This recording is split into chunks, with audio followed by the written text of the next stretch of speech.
Selamat pagi anak-anak yang dikasihi oleh Tuhan. Apa kabarnya hari ini? Semuanya pasti sehat, tetap semangat. Dan juga buat mama papa semuanya, salam sehat, salam semangat buat kita semuanya. Nah, kalau kita berkaca, sekarang udah bulan Maret, berarti sudah selama 1 tahun ini kita belajar online, belajar dari rumah. Tapi anak-anak, pesan ibu, jangan sampai mengurangi sukacita kita, jangan sampai mengurangi tanggung jawab kita. Karena ibu percaya, segala sesuatu yang Tuhan kerjakan, segala sesuatu yang terjadi di dunia ini adalah atas kehendak Tuhan. Dan Tuhan pasti pelihara hidup saya dan kalian, asalkan kita mengandalkan Tuhan dan tetap melakukan tugas dan tanggung jawab kita masing-masing.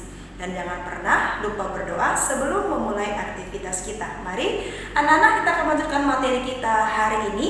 Sebelum kita memulai segala sesuatu, kita berdoa terlebih dahulu. Sekarang siapkan hatimu, berdoa dari rumah masing-masing. Kita berdoa. Bapa yang baik, kami mengucap syukur buat pagi hari ini. Kami masih bisa bernafas, bangun dengan tubuh yang sehat, diberkati oleh Tuhan. Semua karena berkat cinta kasih-Mu yang luar biasa memberkati kami anak-anak Tuhan. Bapa yang baik, kami akan melanjutkan pembelajaran kami di sepanjang hari ini. Tuhan pimpin kami, berkati kami dengan kasih karunia-Mu. Biarlah pembelajaran kami boleh menjadi berkat, nama Tuhan dipuji, dipermuliakan. Terima kasih Bapa, berkati anak-anak didik kami yang masih belajar di rumah, berkati orang tua mereka, berkati pekerjaan tangan mereka, berkati sekolah dan bangsa negara kami. Kami mengucap syukur, kami mulaikan pembelajaran hari ini dalam nama Yesus yang hidup. Haleluya. Amin. Selamat menyaksikan video pembelajaran di sepanjang hari ini, dan jangan lupa tetap jaga kesehatan. Salam semangat, Tuhan Yesus memberkati. Hai anak kelas 6, apa kabarnya? Wah, bentar lagi sudah menjadi anak remaja, sudah mau SMP ya anak-anak ya. Terima kasih sudah mengikuti tryout dengan luar biasa, dengan baik, mengerjakan tugas dengan baik. Nah, kita akan melanjutkan pembelajaran kita bab 12, hidup adalah kesempatan. Ada sebuah lagu yang udah pernah kalian hafal, bahkan nyanyikan lagu ini.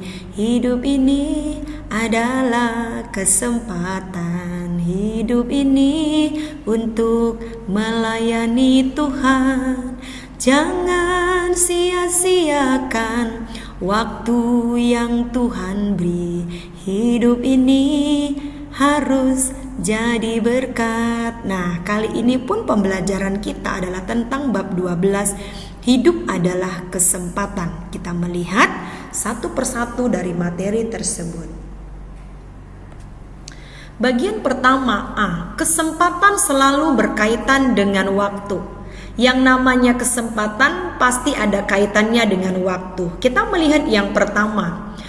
1. Waktu kronos. Waktu kronos itu adalah, yang dimaksud waktu kronos adalah waktu yang biasa, yang selalu ada. Kronos menunjukkan jangka waktu tertentu, entah itu waktu yang singkat atau waktu yang lama. Kata Yunani kronos dipakai berhubungan dengan jam, bulan, dan waktu. Jadi kata kronos itu berhubungan dengan jam sekarang atau bulan ini dan tahun ini. Jadi apa yang kita alami di jam ini belum tentu akan terulang di jam yang hari besok. Jadi itu yang disebut dengan kronos, yaitu waktu yang selalu ada atau jangka waktu tertentu, singkat. Nah, yang kedua waktu aion, bukan mol ya nak ya. Ini waktu aion. Kata aion dipakai untuk menunjukkan waktu yang lama sekali. Ada waktu yang tanpa batas. Oleh sebab itu, aion dipakai untuk waktu yang dimulai dengan penciptaan dan berakhir dengan kedatangan Kristus yang kedua kali. Jadi kata aion, waktu aion itu menunjukkan waktu yang tanpa batas.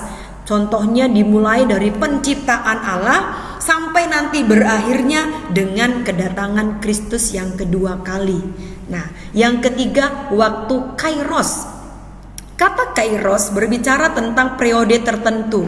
Kalau waktu itu sudah lewat, tidak akan kembali lagi. Jadi misalnya begini, usia kita yang 11 tahun, 3 tahun yang akan datang gak mungkin kembali lagi ke 11, pasti bertambah. Itu yang disebut dengan kairos. Periode waktu yang sudah lewat tidak akan kembali lagi.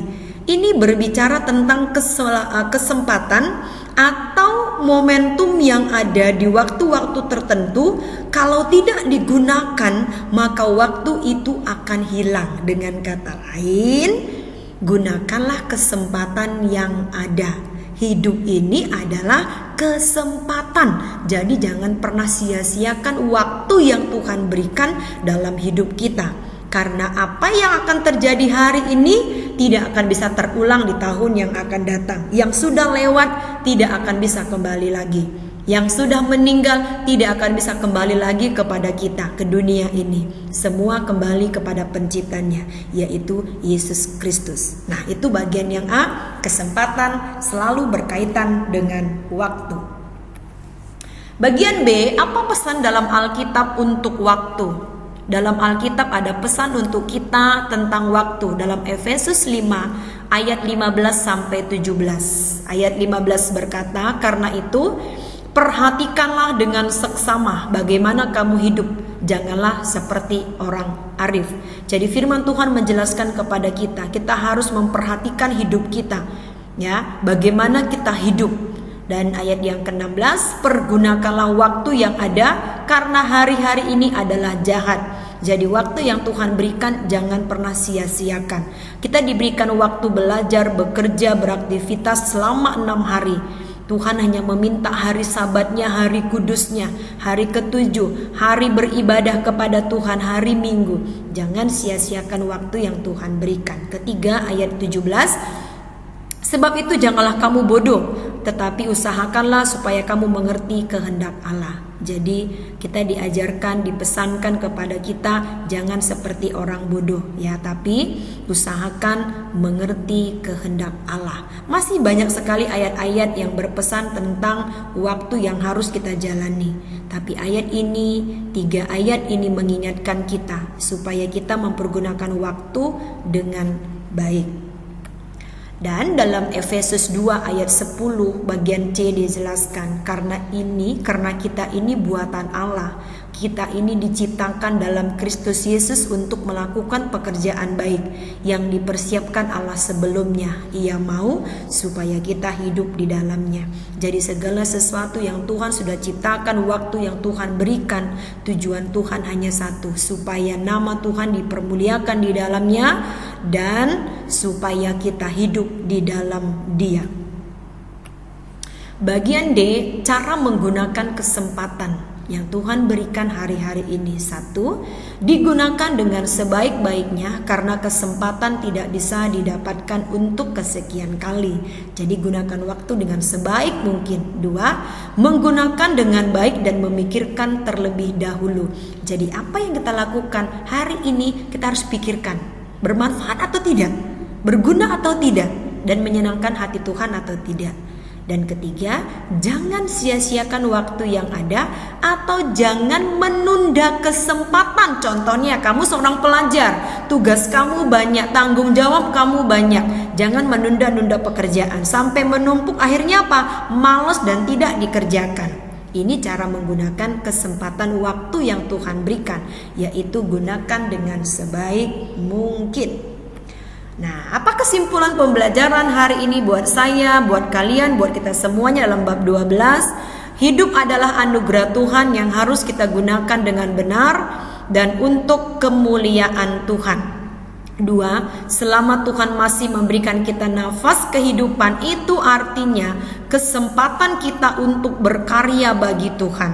3, Tuhan akan datang kembali pada waktu yang tidak ketahui, sehingga kita harus berjaga-jaga senantiasa.